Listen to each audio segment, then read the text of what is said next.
আজকে আমি গরুর জিব্বা রান্না করব। জিব্বাগুলোকে আমি সিদ্ধ করে এরকম ছোটো ছোটো করে কেটে নিয়েছি।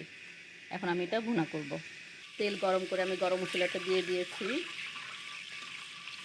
অল্প একটু ভেজে তারপর আমি পেঁয়াজ দিব।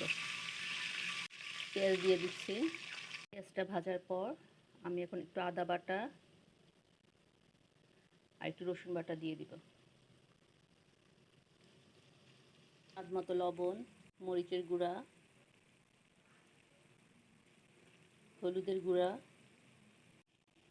জিরার গুঁড়া,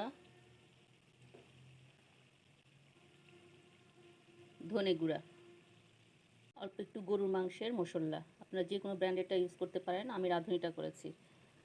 খুব ভালো করে আমার মশলাটা কষানো হয়ে গেছে। এখন আমি সিদ্ধ করা গরুর জিব্বাটা দিয়ে দিচ্ছি।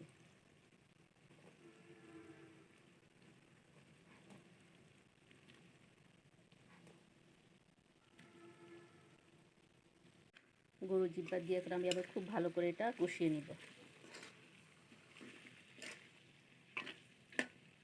গরুর জিব্বাটা আমার ভালো করে কষানো হয়ে গেছে। এখন আমি একটু গরম পানি দিয়ে দিচ্ছি ভালো করে সিদ্ধ হওয়ার জন্য। তৈরি হয়ে গেল অনেক মজার গরুর জিব্বা ভুনা।